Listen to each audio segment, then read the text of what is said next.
বাংলাদেশের মুসলমান কি কষ্টে আছে আমি জানি। হাসিনাকে কে পরিচালনা করে সবাই জানে। আমি আর ইশারা দিলাম, समझदारों के लिए ইশারা কাফি है। আমি নাম করব না।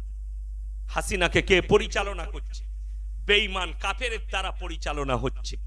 তার প্রেম, ওই জন্যে তার গদি চলে যাবার ভয়ে হাজার হাজার আলেমকে দিলের কুঠরিতে বস করিয়ে রেখেছে। তার গদি চলে যাবে বলে মিজানুর রহমান আজহারির মতো বক্তাকে দেশ ছাড়া করে দিয়েছে। মালয়েশিয়ায় বসে আছে। সে জানে এদের পপুলারিটি, এরা যদি লোককে বলে দেয় ভোটটা এইখানে আর পড়বে না নৌকোয়, নৌকোর বিপরীতে পড়ে যাবে। আমি বলেছি অনেক বাংলাদেশের বন্ধু বান্ধব কলকাতায় এলে আমার সঙ্গে দেখা করতে আসে, আমার কাছে এসছে, আমার মাদ্রাসায় এসছে। একটাই কথা বলেছে, হুজুর দোয়া করেন যেদিনে হাসিনা সরকার সরে যাবে সেদিনে আপনাকে রাষ্ট্রীয় মর্যাদা দিয়ে আমরা বাংলাদেশে নিয়ে যাব।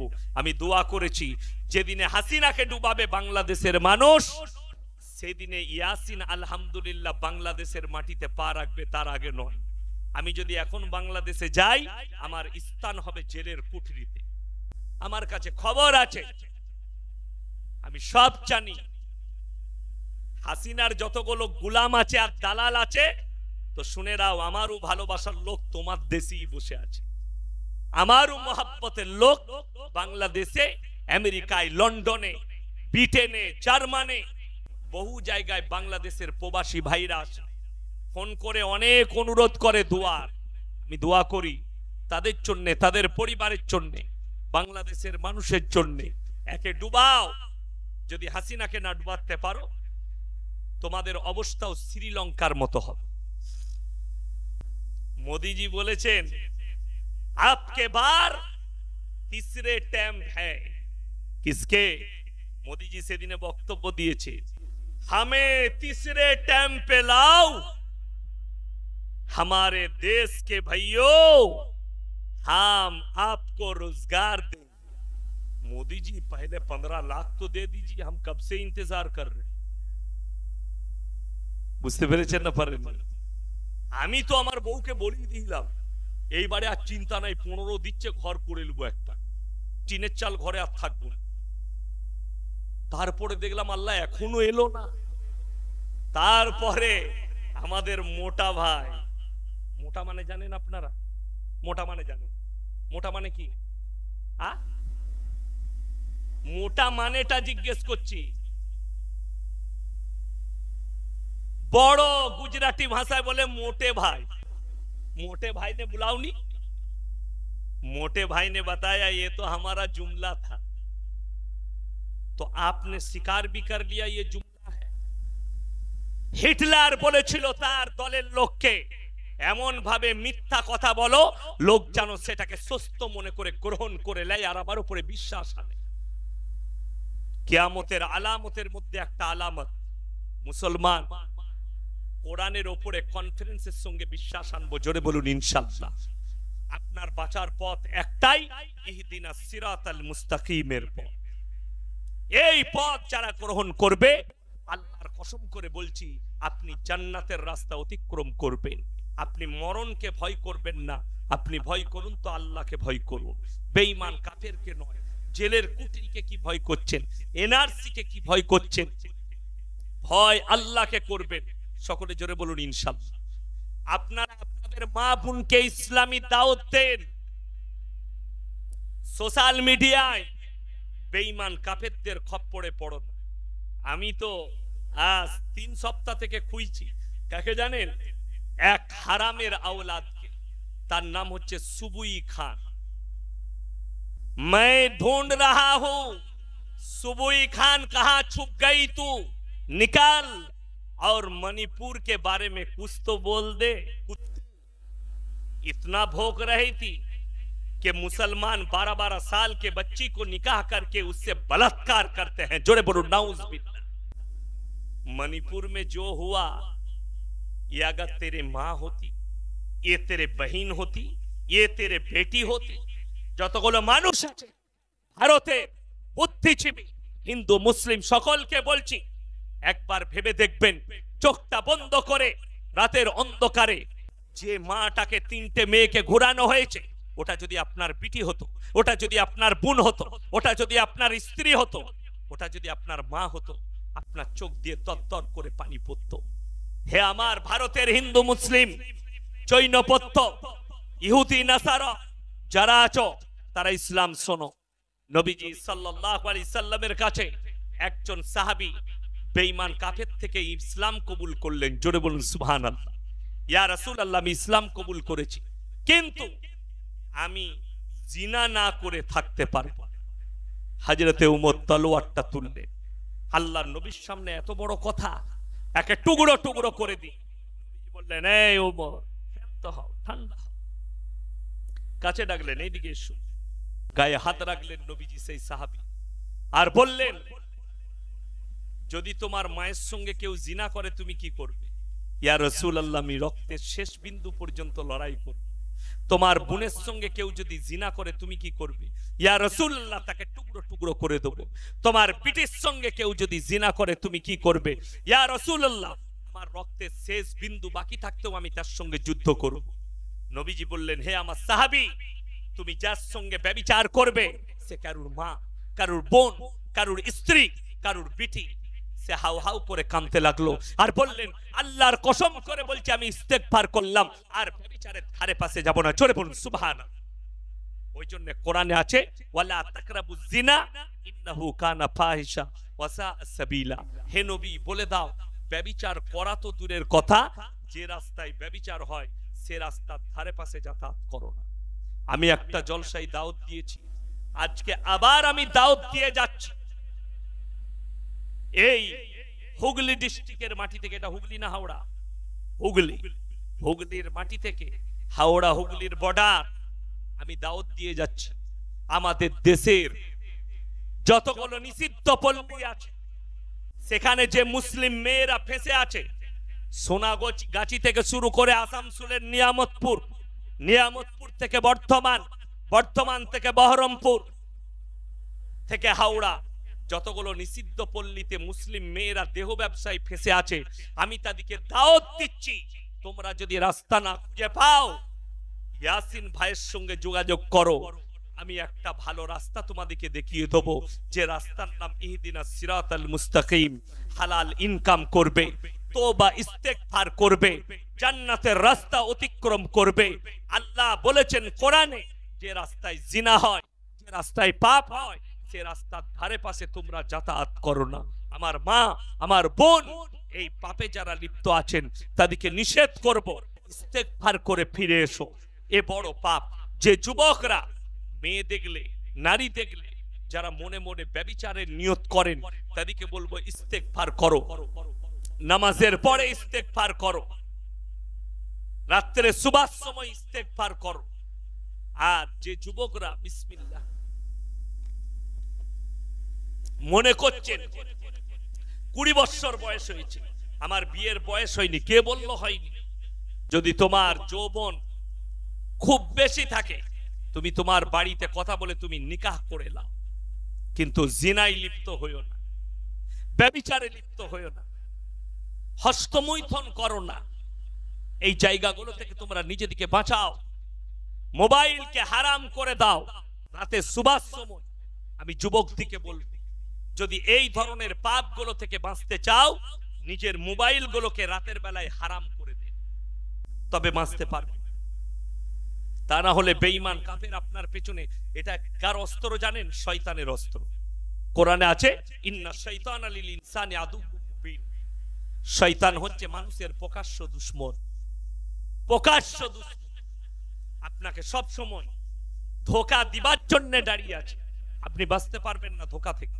তারা রেডি হয়ে আছে কি করে মুসলমানদের ঈমানকে নষ্ট করা যায়, কিভাবে তাদেরকে ধ্বংস করা যায়, এই চিন্তা ফিকিরে লেগে আছে। তার জন্যই তো আপনার মেয়ে, আমার মেয়ে, আপনার সন্তান, এরা স্কুল কলেজে যাওয়ার পরে বহু ছেলে তাদের ঈমান হারা হয়ে যাচ্ছে। কেন? বেঈমান কাফেরের খপ্পরে পড়ে। তা না হলে আমি প্রমাণ দেব। আপনারা বলছেন হযরতে হোসেনের মহব্বত রোজা রেখে হয়, চোখের পানি ফেলিয়ে হয়। হযরতে হোসেনের মহব্বত চোখের পানি দ্বারা হয়, অন্তর থেকে ফেটে পানি বার হবে, কারবালার প্রান্তরে হযরতে হোসেন শহীদ হয়েছে। আর আপনাদেরকে শোনাবো, দেখবেন যারা হোয়াটসঅ্যাপে আমাকে দিবেন নম্বর, আমি মেসেজ করে দেখিয়ে দেবো। মুসলমান ছেলে মেয়েরা কালকে রাত্রিতে যে বেল্লেলাপনা ভাবে বর্ধমান টাউনে ড্যান্স করেছে মুসলিমদের ছেলে মেয়েরা, আপনি বিশ্বাস করতে পারবেন না। এদিকে যারা মুসলমান বলবে তাদের ঈমান নষ্ট হয়ে যাবে, এদের যারা বাবা মা আছে এদের কারণে ওই মেয়েগুলোর ওই ছেলেগুলোর বাবা মারাও জাহান্নামের রাস্তা অতিক্রম করবে। এটা হযরতে হোসেনের মহব্বত যে তোমার বিটি জিন্সের প্যান্ট বলে প্যান্ট পরে মরদদের সঙ্গে ড্যান্স করবে। এটা হযরতে আল্লাহর নবীর মহব্বত যে মদ খেয়ে ডিজে বক্স বাজিয়ে তোমার ছেলেরা নাচ করবে। আমি জানতে চাই, সোশ্যাল মিডিয়ায় ছুটছে এরকম 100টা ড্যান্স, 100টা গান বাজনা। কলকাতায় কোনো মিটিং এ একজন অমুসলিম ভাই আজান দিয়েছে না দেয়নি, মিউজিক বেজেছে, গোটা পশ্চিম বাংলা উত্তাল। আজানের সঙ্গে এটা মেনে নেওয়া যাবে না। সোশ্যাল মিডিয়ায় প্রতিবাদের ঝড় এখনো চলছে, প্রতিবাদের ঝড়। আমি বলতে চাই, যারা প্রতিবাদ করেছেন সেই লোকগুলো কোথায় ঢুকে আছে? যদি ওটা হারাম হয়, মুহররমের নবীজির কলমা লেখা টেনা হাতে নিয়ে ড্যান্স করা, হিন্দি গান লাগিয়ে, এটা জায়েজ কি করে হলো? ঈদের দিনে মুসলমান ছেলেরা মুসলমান বস্তিতে ডিজে বক্স বাজায়, হিন্দি গান লাগায়, এটা কি করে জায়েজ হলো? মুসলমানরা কাওয়ালিতে, কাওয়ালি হয় না কথা বলেন, কাওয়ালিতে বাজনা থাকে না? ইসলামে গান বাজনা জায়েজ আছে না? যারা ফতোয়াবাজি করেছেন সেই ফতোয়াবাজদিকে বলছি, আল্লামা ইকবাল বলেছে, ইস ঘর কো আগ লাগি ঘর কি চিরাগ। তোমরা নিজেদের ঘরে নিজেরা আগুন ধরিয়েছো। তুমি বিয়েতে গান বাজাও, তার জন্য তো সে সুযোগ পেয়েছে। সে কি জানে? সে তো অমুসলিম, সে জানে ইসলামে গান বাজনা অসুবিধা নাই। কেন বলুন, আমি দেখিয়ে দেবো। তার নাম হচ্ছে বেনজির চিস্তি, কাজী বেনজির চিস্তি।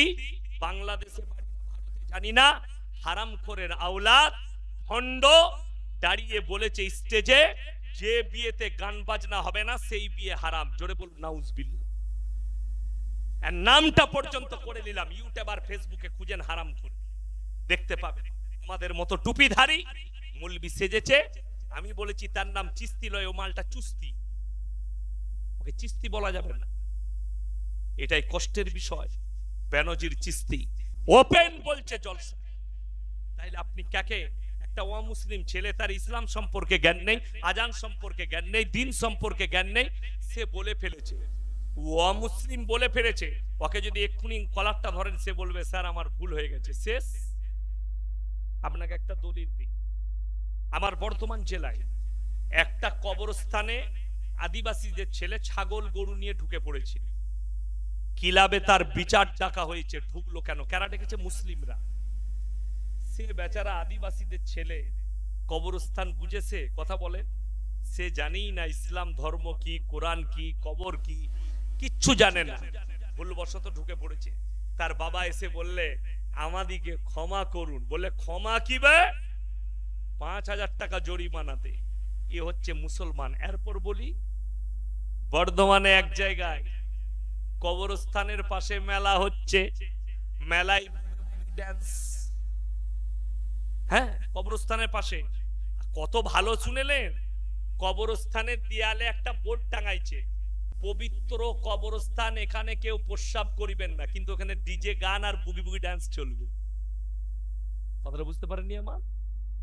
এই হচ্ছে মুসলমানের হাল। আপনি লোককে কেন দায়ী করছেন? কেন গাল দিচ্ছেন তাকে? যারা প্রতিবাদ করছে, আমি তাদেরকে বলি, আগে এই প্রতিবাদটা করো। মুহররমের গান বাজনা শরীয়তে হারাম, মাতম করা হারাম। যারা ঢোল বাজনা বাজিয়ে, ডিজে বাজিয়ে, যারা ড্যান্স করে, লাঠি খেলে, যারা মাতম করে হযরতে হোসেনের শোক পালন করছে, এর থেকে বড় হারাম কাজ আর পৃথিবীতে কিছু নেই। তোমার বাপ মরে গেলে ওই হারামখোরকে জিজ্ঞেস করো, যারা ড্যান্স করছে মদ খেয়ে, তোর বাপ মরে গেলে বলছে আমার বাপ মরে গেছে, মিলাদ করতে হবে। তোর বাপ মরে গেছে, মিলাদ। তোর বাপ মরে গেছে কুলখানি, তোর বাপ মরে গেছে কোরআন খানি। আল্লাহ নবীর নওয়াসে জলিলুল কদর সাহাবী শহীদ হয়েছে, তার লাগা আন্ডারপ্যান্ট পরে মিথ্যা বলিনি। আবার একজন ফেসবুকে কি ছেড়েছে জানে, একজন বড় আল্লাহর ওলি মুহররমের দিনে আগুনের উপরে মুসল্লা বিছিয়ে নামাজ পড়েছে। তাহলে হুজুররা এত পরেজগার কেউ নয়। শুনেছেন ফুরফুরা আপনাদের কাছে না দূরে? কাছে। কালকে গিয়ে একবার ওসিয়ত নামাটা পড়ে আসুন দাদা হুজুর পীর কেবলা রহমতুল্লাহ আলাইহি। উনার জীবনীতে একটা বার করেন যে দাদা হুজুর কোনোদিন আগুনের উপরে মুসল্লা বিছিয়ে নামাজ পড়েছে। শুনেছেন কোনোদিন? কথা বলেন না। কেন? যে মুসল্লাটা বিছিয়ে নামাজ পড়তে গেছে প্রথমেই ওই নামাজ পড়াটাই হারাম। একটা গজল আছে দেখবেন সচরাচর আমাদের কাছে সব সময় চলে জলসায় ফলসায়, কি বিসমিল্লাহ বলে গিলাস তুলে গালে ঢেলে নিল, বিসমিল্লাহর ওসিলাই বিষ পানি হয়ে গেল। 100% কেলানি খাবে কবর। এই গজলটা গাওয়ার কারণ, এই গজলের লাফজটা কতটা শরীয়ত বিরোধী আপনাদেরকে বলে দিই, কোরআন হাদিস বিরোধী। কোরআনে প্রথমেই আছে ফামানি তুররা গায়রা বাগিন ওয়ালা আদিন ফালা ইসমান। তোমরা এমন জায়গায় পৌঁছে গেছো যেখানে কোনো খাবার নাই। বাগিউ মানে হচ্ছে ক্ষতিগ্রস্ত, কোনো খাবার নেই, মরে যাবেন আপনি না খেলে। সেখানে হারাম জিনিস আছে, শুয়োরের মাংস হোক, কাটা মাংস হোক, যা আছে হারাম। অতটুকু খেতে পাবেন যতটুকু খেলে আপনার প্রাণ বেঁচে যাবে। এটা কোরআন। জোরে বলুন সুবহানাল্লাহ। আপনি যদি আমাকে বলেন হুজুর আপনি কত বড় পরেজগার, দেখবো কারেন্টের তারটা বিসমিল্লাহ বলে হাত দেন তো। ও কারেন্ট আমাকে চিনে যে এটা ইয়াসিন হুজুর? ও তো আমার বীজ মারার মেরে দিবে। ও তো আর চিনে না এটা ইয়াসিন হুজুর। তাইলে যে ধরতে যাচ্ছে সে পাপ। আত্মহত্যা করা কি কথা বলে না পাপ? তা কেউ যদি জেনে বুঝে বিষটা ঢালে গালে, ওটা পাপ হবে না কি হবে? নাকি হবে? পাপ হবে। ভুলবশত বলতে পারে ভুলে কেউ গিলাস ঢেলে নিয়েছে, আল্লাহ তাকে বিসমিল্লাহ বলে খাওয়ার বরকতে বাঁচিয়েছে। এটা হচ্ছে সহি রিওয়ায়াত, সহি ভাষা। এই ভাষাটা ঠিক যে ঘরে রাখা ছিল বিষ, সে বিসমিল্লাহ বলে ভুলবশত খেয়ে ফেলেছে, তো আল্লাহ তাকে বাঁচিয়ে দিয়েছে বিসমিল্লাহর বরকতে। এটা দারুণ সুন্দর কথা। কিন্তু বিষটাকে গালে ঢেলে নিল জেনে শুনে, যে বিসমিল্লাহ বললে বলে বেঁচে গেল, এই গালে ঢালাটাই তো পাপ করেছে।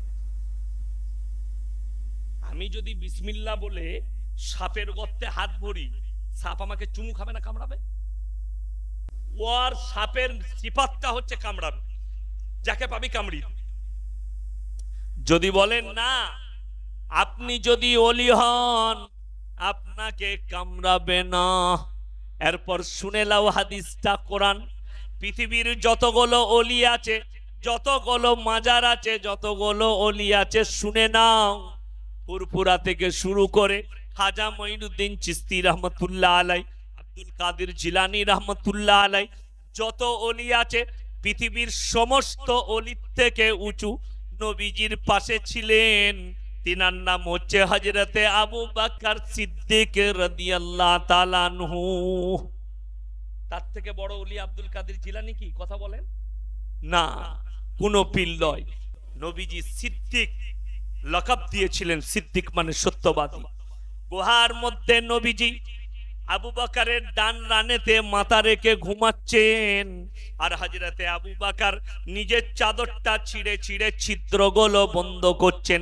এমন অবস্থায় এক ছিদ্র থেকে একটা সাপ বের হয়ে দংশন করেছে। সাপ যখন হযরতে আবু বকরকে চিনতে পারেনি, ইয়াসিনকে কি করে চিনবে? মুসল্লা বিছিয়ে নামাজ। হ্যাঁ, যদি বলেন হুজুর আগুনের ওপরে মুসল্লা বিছিয়ে নামাজ কি পড়া যাবে না? যাবে। কখন? যখন মদ খাবে তখন। কথাটা বুঝতে পেরেছেন? ওটার লেগে মদ আর গাঁজা খেতে হবে, তবে আগুনের ওপরে মুসল্লা বিছিয়ে নামাজ পড়া যাবে। আমাদের দেশে কালকেই দেখতে পাবেন ফেসবুকে সব ছাড়বে, আগুনের ওপরে চলছে। ওরে বাবারে কত ওলি, হ্যাঁ ওলি যে নামাজই পড়েনি, আন্ডারপ্যান্ট পরে চলছে। খোঁজ নিয়ে দেখুন, মাল গাঁজা খেয়ে চুর হয়ে আছে। গাঁজা না খেলে তো ও কাজ করতে পারবে না। আমাদিকে যদি বলেন ভাই নামাজ পড়েন না, নামাজ আলহামদুলিল্লাহ, মসজিদে গিয়ে নামাজ আদায় করুন আল্লাহর ঘরে, এই ধরনের বিভ্রান্তকর জিনিস শরীয়তে নাই, ইসলামে না, একটাও নেই। আপনি দেখতে পাবেন। আপনাকে বলে দিই, আচ্ছা আপনারা বলুন, ফুরফুরার মাজারে মেয়েরা যেতে পায়? কথা বলবেন, যেতে পায়? নিষেধ আছে। কেন নিষেধ? লেখা আছে শরীয়তে, মেয়েদের মাজারে যাওয়া তো দূরের কথা, মনে মনে নিয়ত করাটাও গুনাহ এবং পাপ। ওই জন্য দাদা হুজুর পীর কেবলা রহমতুল্লাহ আলাই তিনার ওসিয়তনামায় লিখেছে, মেয়েদের যাওয়া তো দূরের কথা, নিয়ত করাটাও হারাম। আপনারা বলুন, আজমিরে মেয়েরা যে মাথা ঠুকে না ঠুকে না? কথা বলেন, ঠুকে। পাথর চাবড়িতে মাথা ঠুকে। আপনাকে দেখিয়ে দেবো, আমার বীরভূমে দেখেন দুটো চ্যানেলওয়ালা এসছে, আপনারা অনেকে তার চ্যানেল থেকে দেখেন। এমডি রিজওয়ান, এমডি আব্দুল্লাহ, বীরভূমে বাড়ি এসছে, ওই পাথর চাবড়ি এলাকাতে বাড়ি। আপনাকে দেখিয়ে দেবো, বীরভূমে অনেক গাড়িতে, আপনার হুগলিতেও আছে, গাড়ির ওপরে লিখেছে দাতা বাবা দান, লেখা থাকে না থাকে না? আচ্ছা, দেনেওয়ালা আল্লাহ না পৃথিবীর কোন মানুষ? তাড়াতাড়ি বলেন। আল্লাহ যদি দেয় তাহলে দাতা বাবা কি করে দিলে? না, দাতা বাবার মতো হয়ে দেখাও, তুমি অনেক কিছু পাবে। ওই জন্য কালকের জলসায় আমি কি বলেছি জানেন? হাওড়ায় ধুলাগড়ে একটা কথা বলেছি যে ভাই, আজকে সমাজে যে জিনিসটা রেখে যাওয়ার কথা, আমরা কেউ ওই সম্পদ রেখে যেতে পারি না। যারা বাবা আছেন, যাদের সন্তান আছে, মারা শুনেন, বাপরা শুনেন, পৃথিবীতে সব থেকে দামি সম্পদ দুনিয়াতে আপনি যদি রেখে যান, একটা সম্পদ রেখে যাবেন, টাকা লয়, ধন দৌলত লয়, কোটি টাকা নয়, নেক সন্তান রেখে যান, যে আপনি মরে যাওয়ার পরে আপনার জন্য কোরআন পড়ে দিবে, আপনার জন্য দোয়া করবে, আপনার কবর জিয়ারত করবে। আপনাদের তো লোক মরে গেলে হুজুরকে হায়ার করতে হয় কবর জিয়ারতের জন্য। ঠিক বলছি না ভুল বলছি?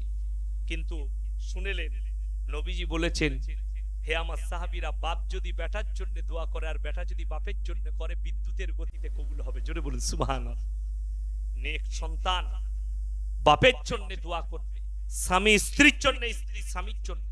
আপনি আমাদের মতো মৌলবীকে হায়ার করেন, হুজুর আমার বাপের কবরটা একবার জিয়ারত করে দিবেন, তাহলে তোমাকে তোমার বাপ রেখে গিয়ে কি লাভ করবে, কি ফায়দা দিল?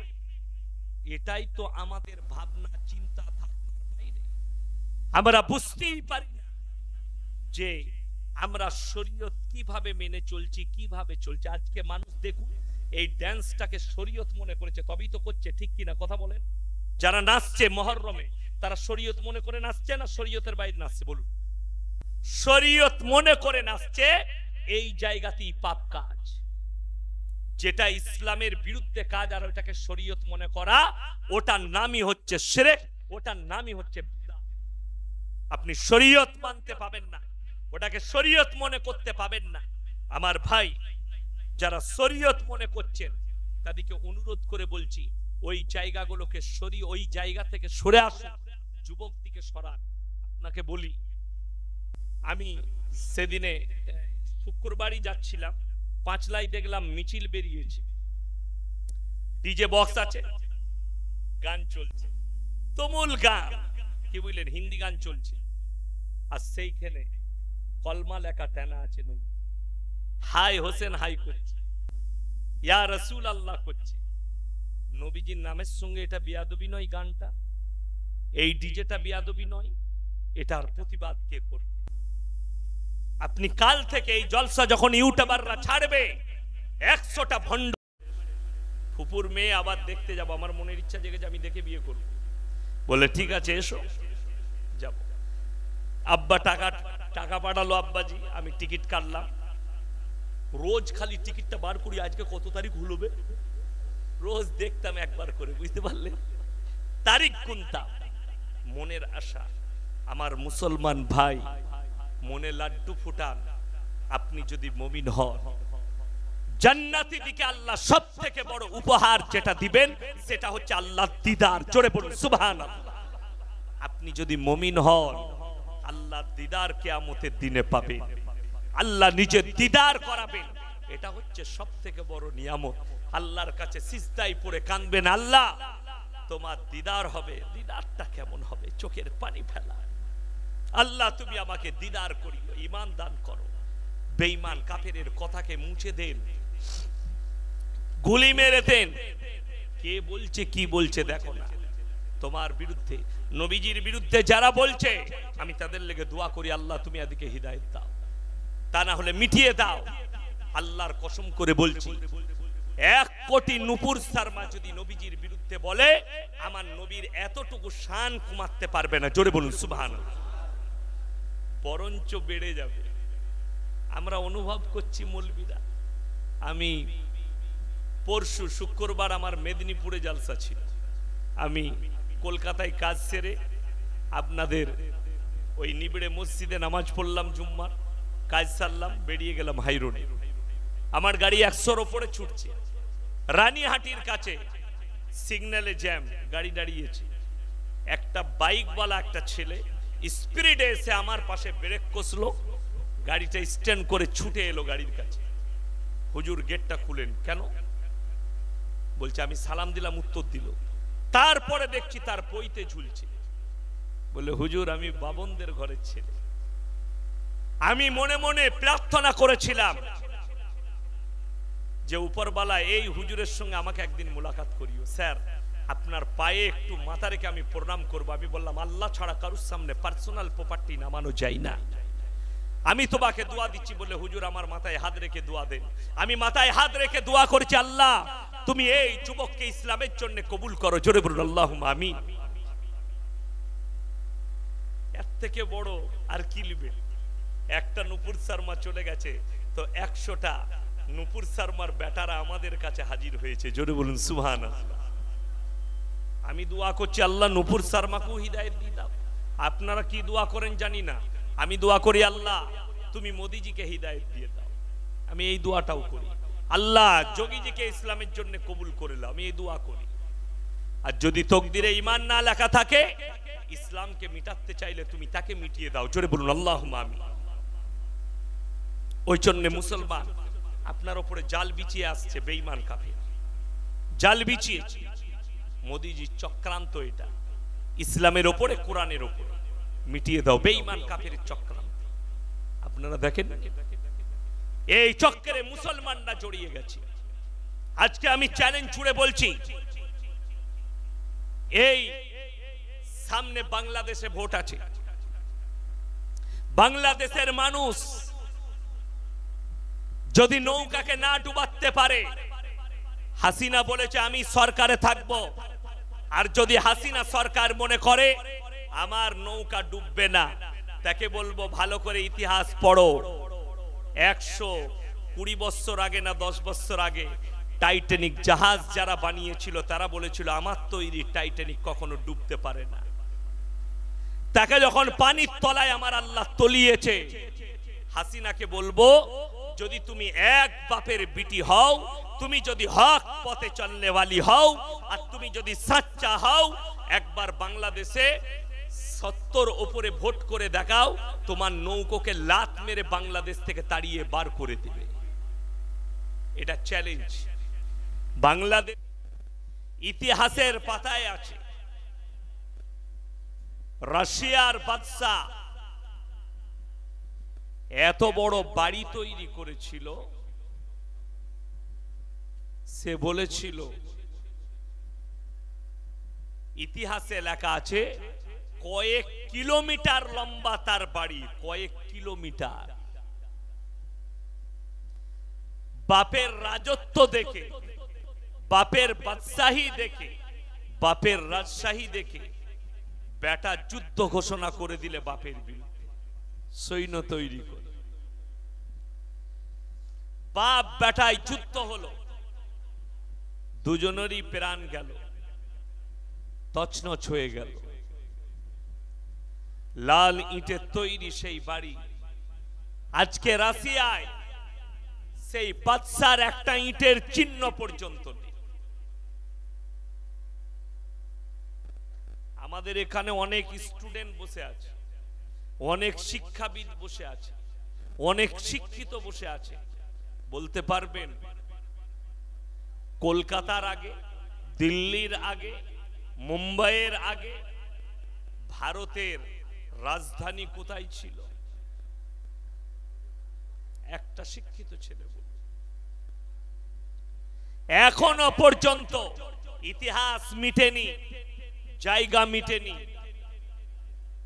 রাজা কর্ণ সুবর্ণ নাম ছিল তার। মুর্শিদাবাদের জায়গাটার নাম হচ্ছে যদুপুর কর্ণ সুবর্ণ। ওটা ছিল এক যুগে ভারতের রাজধানী, রাজা কর্ণ সুবর্ণর যুগে। এখনো পর্যন্ত এরকম ছোট ছোট ইটের বাড়ি, দেওয়ালগুলো খালি একটু করে বেরিয়ে আছে, 1 ফুট 1.5 ফুট, বাকি সব বাড়ি মাটির তলায় চলে গেছে। আলেকজান্ডার ভারতে যুদ্ধ করতে এসেছিলেন, এটা ইতিহাসের পাতায় আছে। সেই যুগে রাজা ছিল রাজা পুরু। আলেকজান্ডার কিন্তু অর্ধেক দুনিয়া দখল করে ফেলেছিল যুদ্ধ করে। বড় যোদ্ধা ছিলেন আলেকজান্ডার। ভারতে আসার পরে যুদ্ধ না করে ফিরে গেছে। কেন? রাজা পুরু যে ছিলেন তার ব্যবহার মিষ্টি, তার ব্যবহার ভালো, তার ব্যবহারে উৎফুল্ল হয়ে বললে ভারতের সঙ্গে আর আমি যুদ্ধ করব না, ভারতকে স্বাধীন ছেড়ে চলে গেলাম। ছেড়ে চলে গেল। আখলাকে, ব্যবহারে, চরিত্রে। ইসলামের ইতিহাস যদি বার করেন, এই আলেকজান্ডার কোন অমুসলিম বাদশা ছিল না, সে একজন মুসলিম রাজা ছিল। তার ডাক নাম ছিল আলেকজান্ডার। এ একজন মুসলিম যোদ্ধা, অর্ধেক দুনিয়া দখল করেছে যুদ্ধ করে, কিন্তু ভারতের বেলায় ব্যবহারের কারণে, আখলাকের কারণে ছেড়ে দিয়ে চলে গেল আলেকজান্ডার। যুদ্ধ করেনি, ব্যবহার ভালো। ইসলাম এত সুন্দর। পৃথিবীর বুকে এখন যতগুলো ইতিহাসবিদ আর ভারতের যতগুলো অন্ধ ভক্ত কুত্তাগুলো চিল্লাচ্ছে, এদিকে বলবেন ভালো করে ইতিহাস পড়, ইসলামের ইতিহাস পড়। আল্লাহর কসম করে বলছি, নবীজি সাল্লাল্লাহু আলাইহি সাল্লাম এসেছেন, পৃথিবীর মানুষ সভ্যতার অবকাশ খুঁজে পেয়েছে। জোরে বলুন সুবহানাল্লাহ। সভ্যতা জানতো না, বর্বরতা, অপবিত্রতা, নোংরামি, বদকারি, গোটা সমাজ ভরেছে।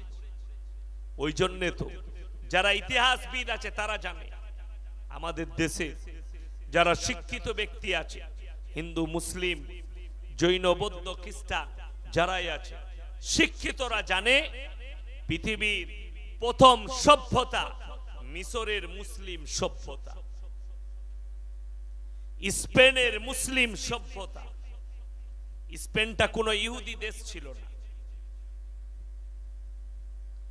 জুন, জুলাই, আগস্ট চলে এলো, এপ্রিল আমাদের কাছে পেরিয়ে গেল।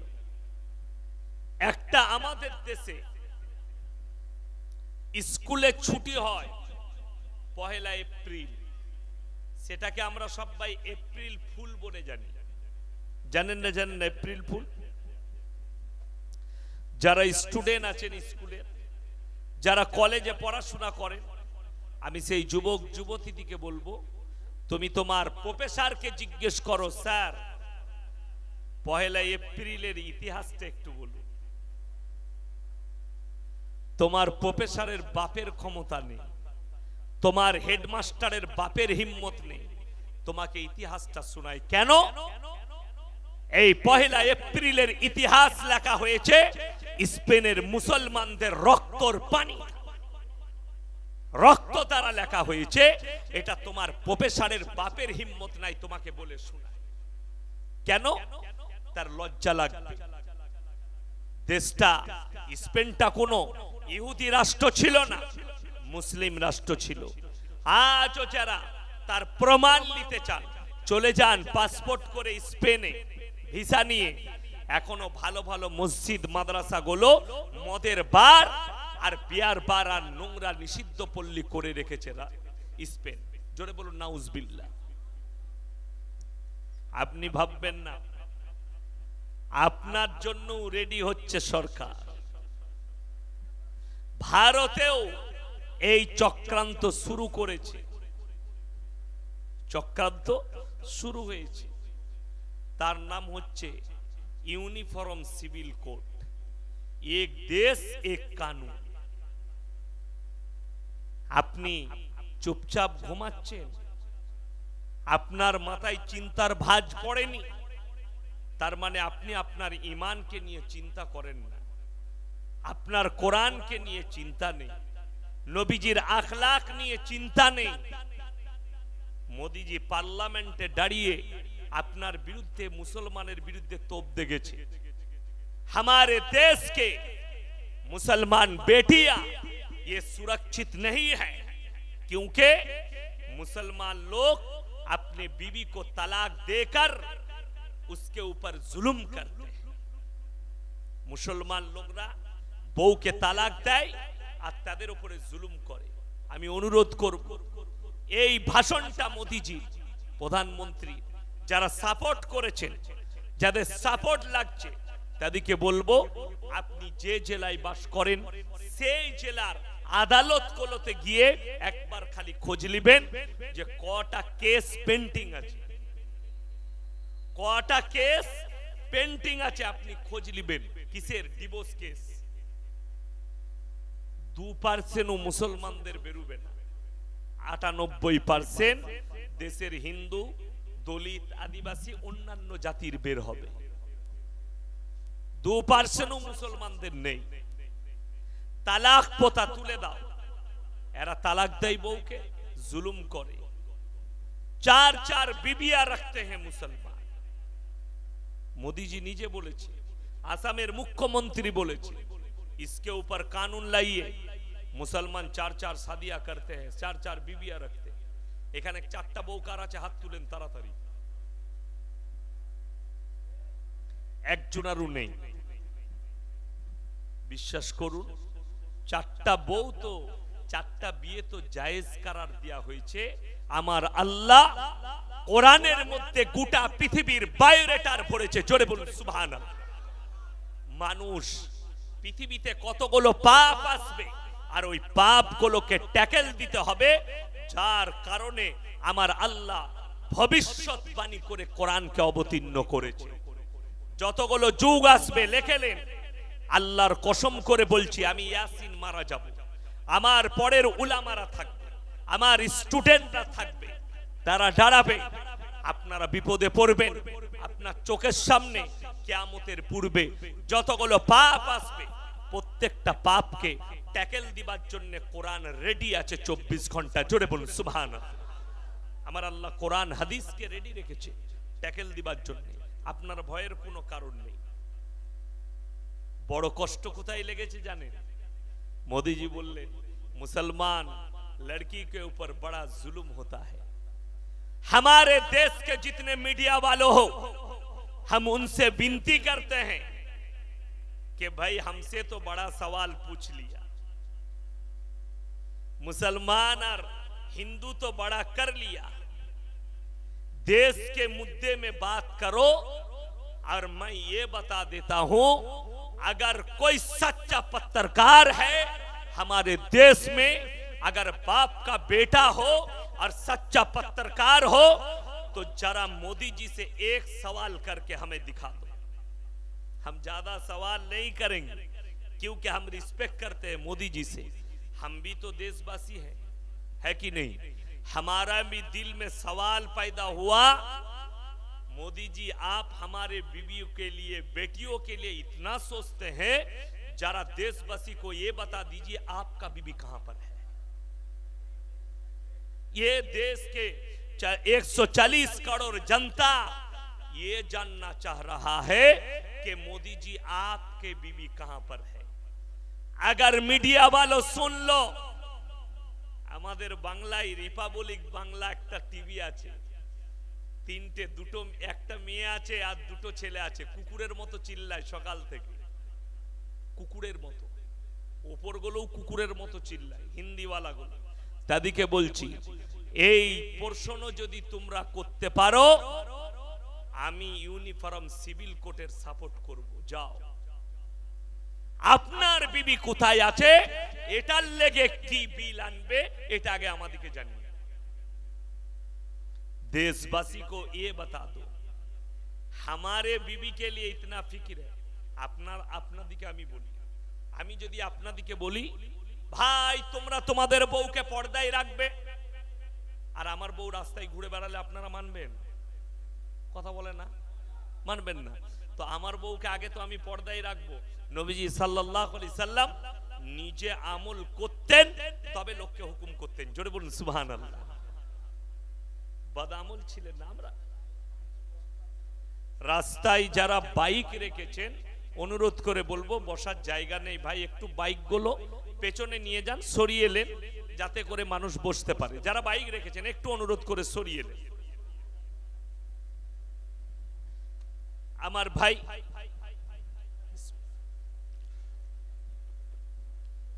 আলহামদুলিল্লাহ, ইউনিফর্ম সিভিল কোড, এক দেশ এক কানুন। আপনার বিবাহ যে বন্ধন আমাদের হয়, ইজাব কবুল করানো হয়, এটাকে কেড়ে নেওয়া হবে।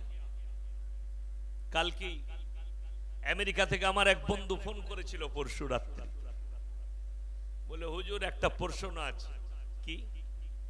কোন অমুসলিম ব্যক্তি স্বামী স্ত্রী যদি ইসলাম কবুল করে তাদের কি দ্বিতীয়বার নিকাহ পড়ানো জরুরি? এটা বড় প্রশ্ন। স্বামী স্ত্রী ইসলাম কবুল করেছে, তাইলে তাদের কি আবার ঘুরিয়ে বিয়ে পড়াতে হবে? আপনারা কি বলছেন, পড়াতে হবে? একদম 100% পড়াতে হবে। কেন? অমুসলিম ভাইদের বিয়েতে দুটো জরুরি জিনিস যেটা ইসলামের সেটা থাকে না। এক হচ্ছে ইজাব কবুল করানো, দুই হচ্ছে সাক্ষী। এই দুটো জিনিসই আমার দেশের অন্যান্য ভাইদের ধর্মে নেই। যেটা ইসলামে জরুরি বলা হয়েছে ইজাব কবুল করানো এবং সাক্ষী থাকা, যেটার কারণে দ্বিতীয়বার নিকাহ পড়াতে হবে। এই জিনিসটা আপনার কাছ থেকে কেড়ে নেওয়া হবে।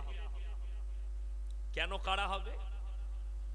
জানো, তোদের বউ আর বউ না থাকে।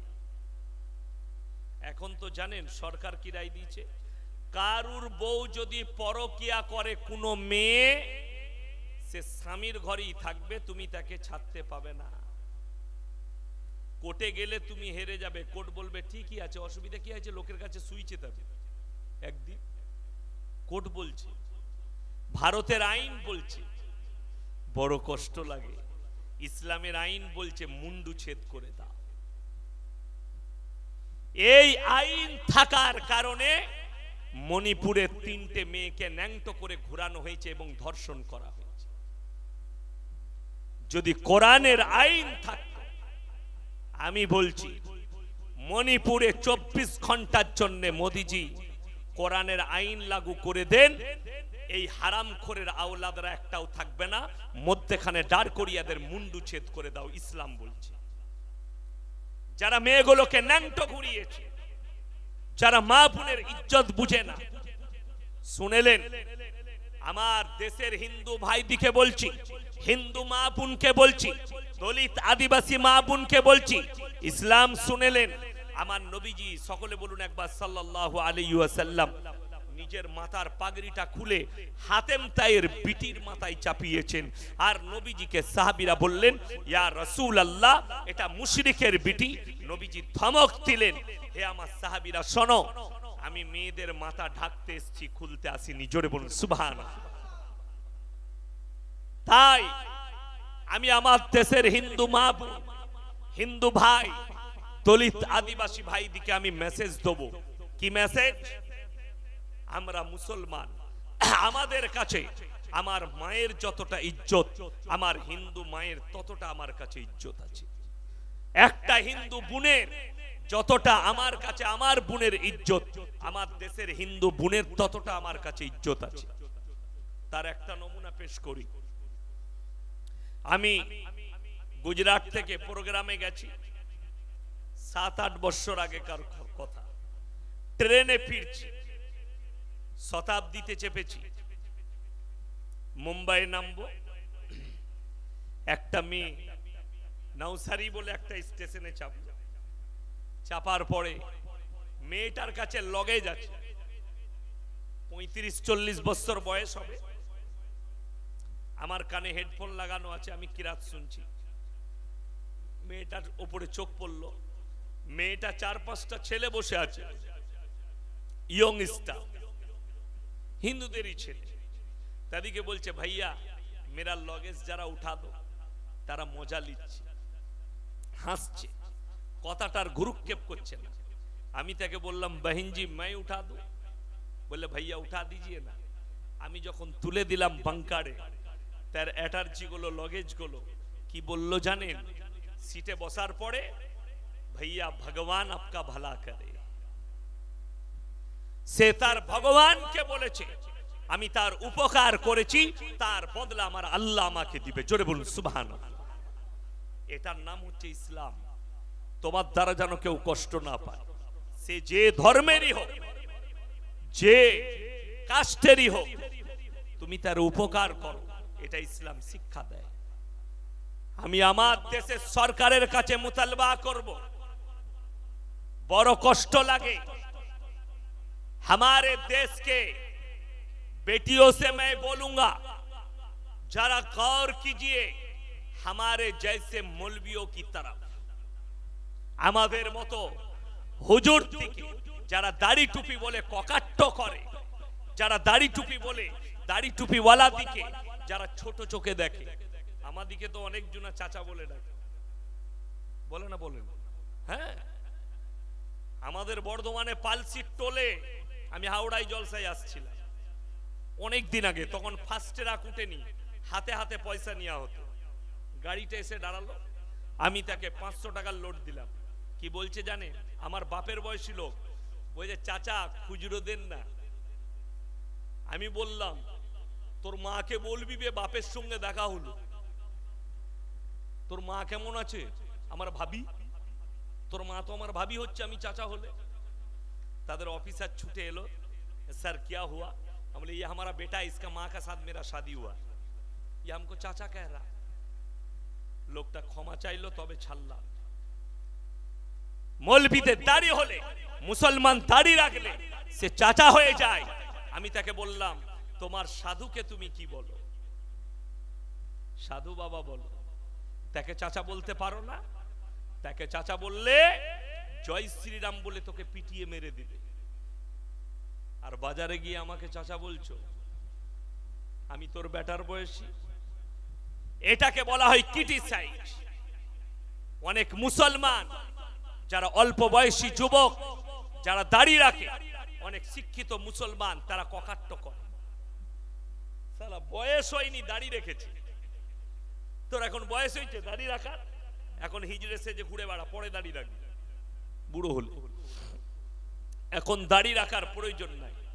উত্তর দিই, শুনেলেন?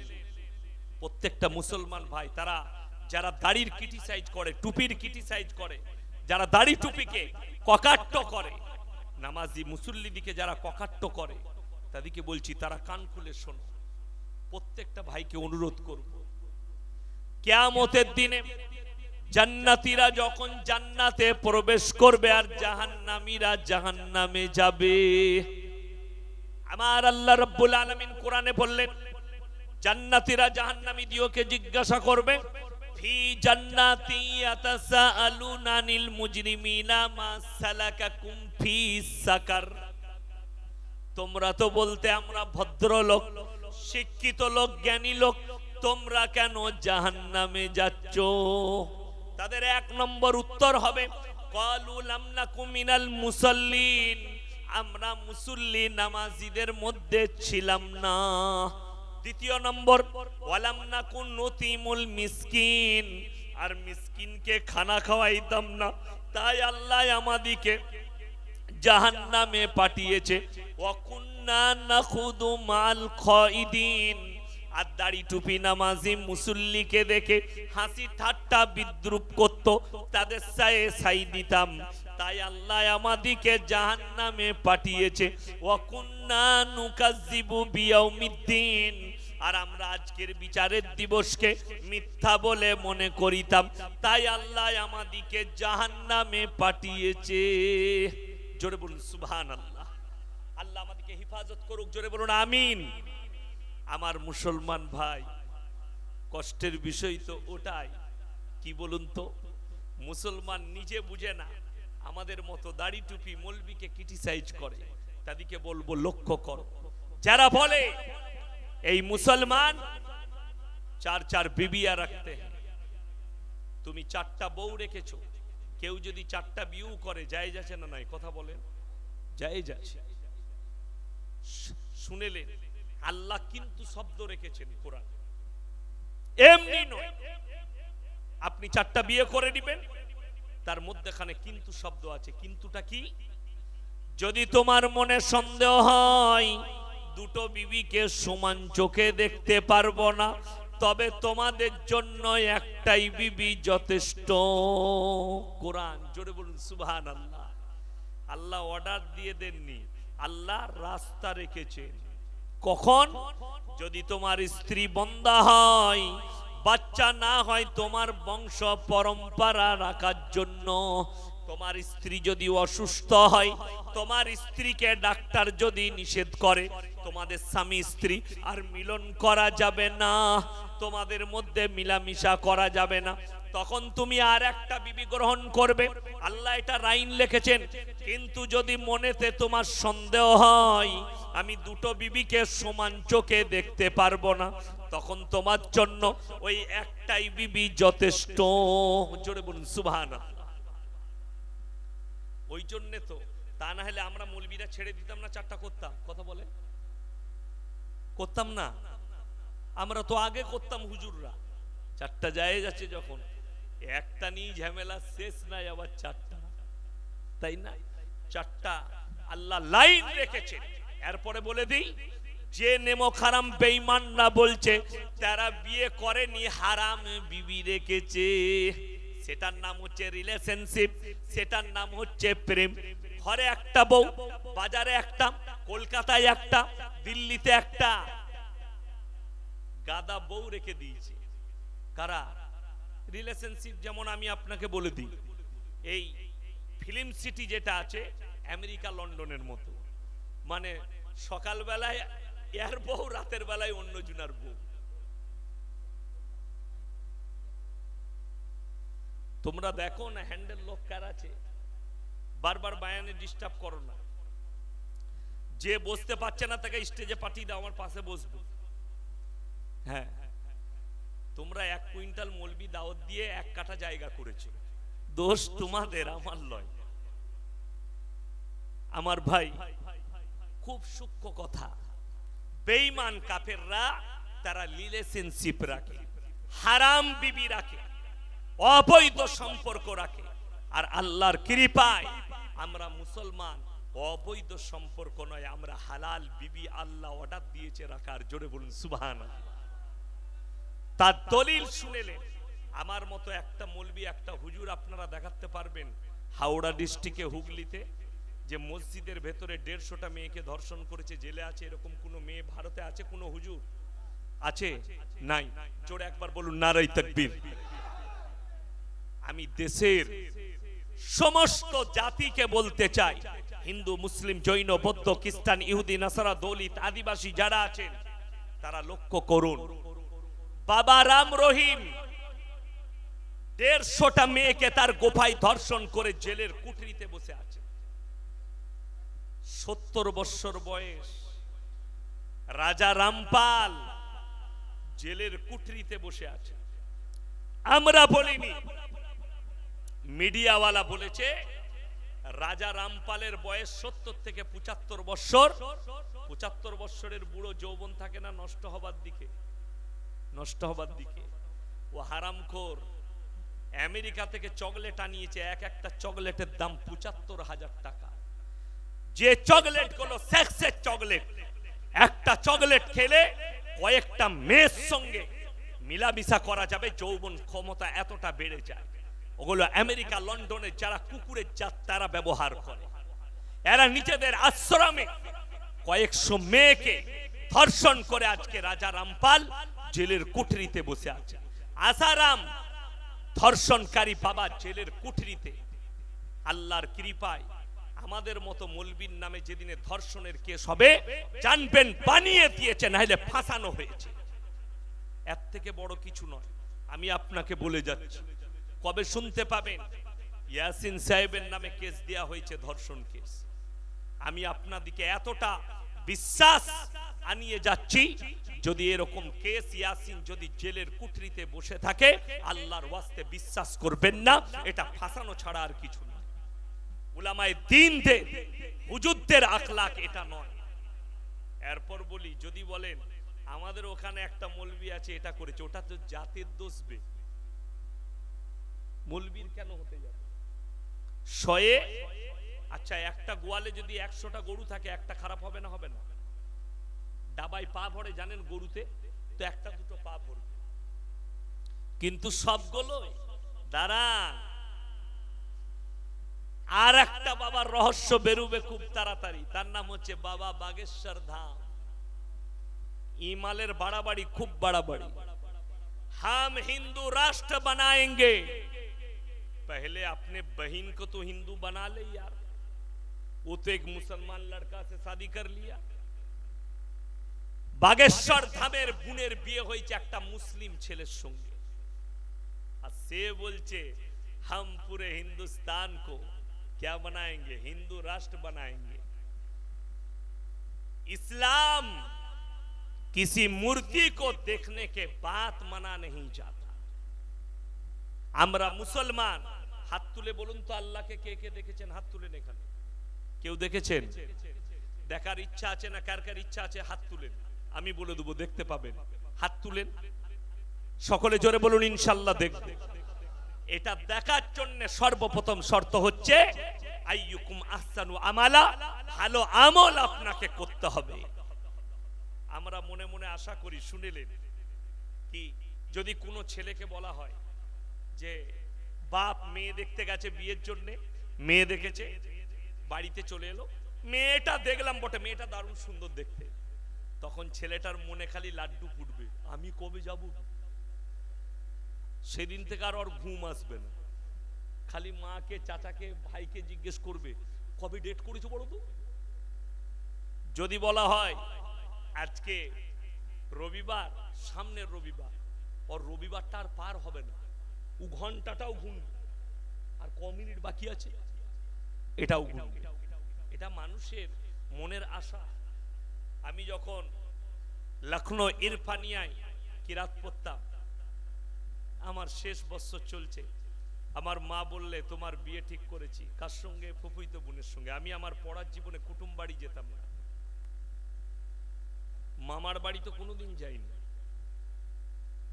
আর ফুফু ফুফাদের বাড়িও যেতাম না, কম, সেই কখন গেছি মনে নেই। পড়ার লাইফে যাইনি আমি। পড়াটা এত মনোযোগ দিতাম, মাদ্রাসাকে নিজের ঘর মনে করতাম। বাড়ি আসতাম গুজরাট থেকে, তো